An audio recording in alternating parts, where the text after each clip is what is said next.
Hello everyone, vanakkam. This is Sana's Flavors and welcome to my channel.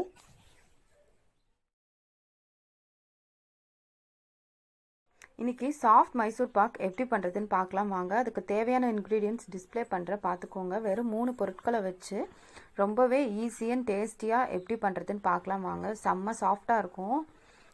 First நான் கடலை மாவு எடுத்துக்கிறேங்க. அது 3/4 cup நான் எடுத்துக்கிறேன். அது நல்லா ரோஸ்ட் பண்ணிடணும். ட்ரை ரோஸ்ட் தான் பண்ணுறேன். இது இந்த பேன் ஆல்ரெடி நான் கீ மெல்ட் பண்ணி வச்சுருந்தேன். அந்த பேன்லேயே நான் ரோஸ்ட் பண்ணிட்டு இருக்கேன்.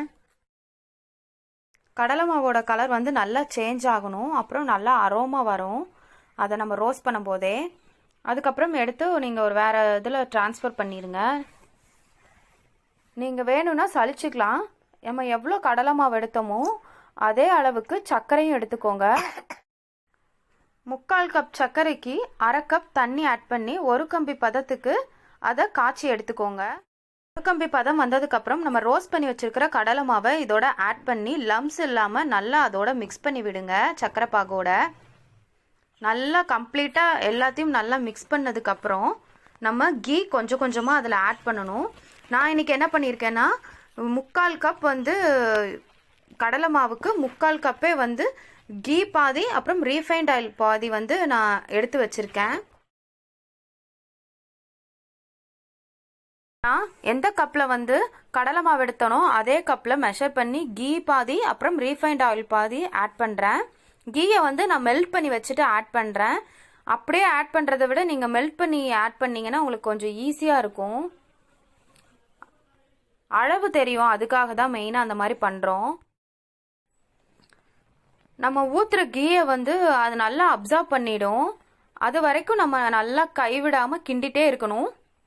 கம்ப்ளீட்டாக ஸ்டவ்வை சிம்மில் வச்சுருங்க.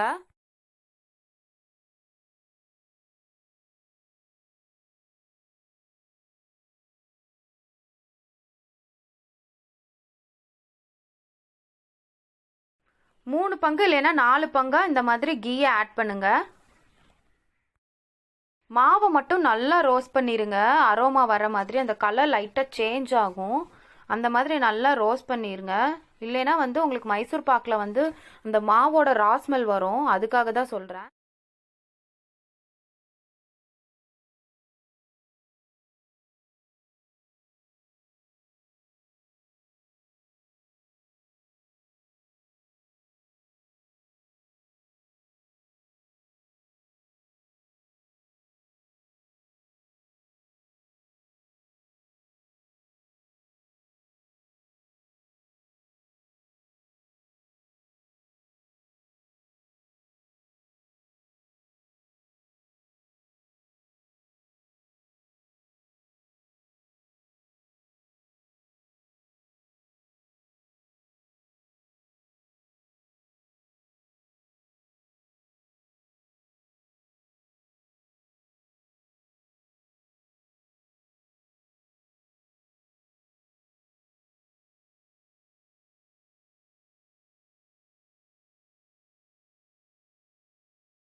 பேனில் ஒட்டாமல் நல்லா திரண்டு வரணும். அது வரைக்கும் நல்லா கிண்டிருங்க.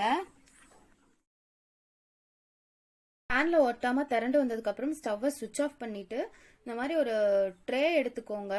அதில் கீயை கிரீஸ் பண்ணி வச்சுட்டு நம்ம ரெடி பண்ணி வச்சிருக்கிற மைசூர் பாக்கை இதில் கம்ப்ளீட்டாக எடுத்து வச்சிருங்க. எடுத்து வச்சுட்டு இந்த மாதிரி செட் பண்ணிடுங்க. செட் பண்ணிவிட்டு ஒரு 2 to 3 ஹவர்ஸ்க்கு மேலே அதை டிஸ்டர்ப் பண்ணாதீங்க. அப்படியே விட்டுட்டு அதுக்கப்புறம் கூல் டவுன் ஆனதுக்கப்புறம் நீங்கள் எடுத்து சர்வ் பண்ணலாம். அவ்வளோதாங்க, மைசூர் பாக் சூப்பராக ரெடி ஆயிடுச்சு. டெஃபினட்டாக ட்ரை பண்ணி பாருங்கள். செம்ம சாஃப்டாக சூப்பராக இருந்துச்சு சாப்பிட்றதுக்கு. கண்டிப்பாக நீங்கள் ட்ரை பண்ணி பார்த்துட்டு உங்களோட ஃபீட்பேக்ஸை என்னோட கமெண்ட் செக்ஷனில் ஷேர் பண்ணுங்கள். என்னோட வீடியோ உங்களுக்கு பிடிச்சிருந்ததுன்னா உங்கள் ஃப்ரெண்ட்ஸ் அண்ட் ஃபேமிலியோடு ஷேர் பண்ணிவிட்டு டெஃபினட்டாக என்னோட சேனலையும் சப்ஸ்கிரைப் பண்ணுங்கள். தேங்க்ஸ் ஃபார் வாட்சிங் கைஸ். நன்றி.